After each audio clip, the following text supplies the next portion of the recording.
Je crois que la polygamie, une très vieille tradition, nous renseigne sur une réalité fondamentale de l'humanité.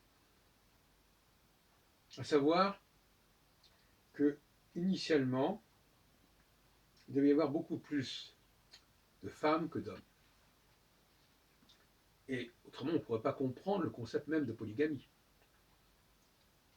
Il fallait donc qu'il y ait pour chaque homme 4 femmes, par exemple, comme dans la Bible, les 4 femmes de Jacob. Rachel, Léa et puis 2 servantes.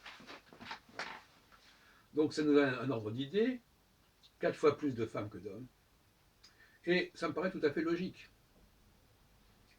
Dans la hiérarchie, dans toute forme de hiérarchie, il y a moins de monde en haut qu'en bas. Ce qui va en contradiction avec la notion de démocratie. Parce que la démocratie, ça donne le pouvoir à tous ceux qui ont un vote. Par conséquent, ça va donner le pouvoir de façon absolument disproportionnée aux gens d'en bas, qui sont plus nombreux que les gens d'en haut. Et ça n'est pas acceptable. Un compromis pourrait consister à proposer que les gens d'en bas votent, mais ne sont pas éligibles. Ce qui éviterait que les gens d'en bas élisent des gens de leur propre groupe. Les femmes ne pourraient pas élire d'autres femmes. Ils devraient élire d'autres hommes. Ce serait une assez bonne solution, je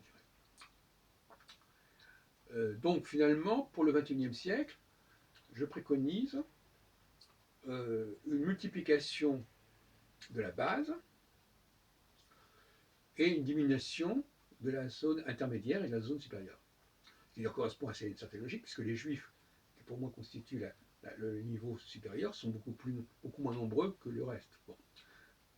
Donc c'est le principe même de la démocratie au sens du suffrage universel qui est totalement remis en question par mes réflexions.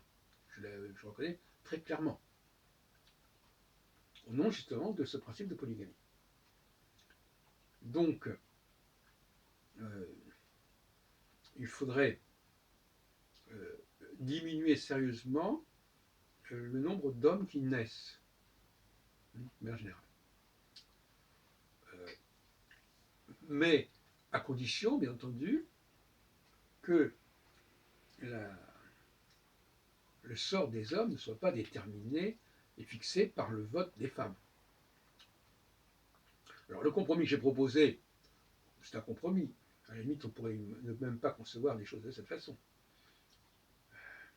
Il n'est pas normal que la base, parce qu'elle est plus nombreuse, puisque par définition la quantité remplace la qualité, puisse déterminer le sort des choses, le sort du monde, le sort de la France, etc. Ce n'est pas concevable. Donc la démocratie, c'est la remise en question, c'est la victoire de la base, justement. Et on sait que pour la Révolution, c'est ce qui s'est passé. Plusieurs États a gagné dans ce sens-là, même si sur le moment, et pendant longtemps encore, les femmes n'ont pas eu le droit de vote. Mais c'est quand même le triomphe de la base et du nombre. C'est ça qui est amusant. La démocratie, ça veut dire que le nombre l'emporte. Or le nombre, c'est ce qui est en bas. C'est un peu embêtant.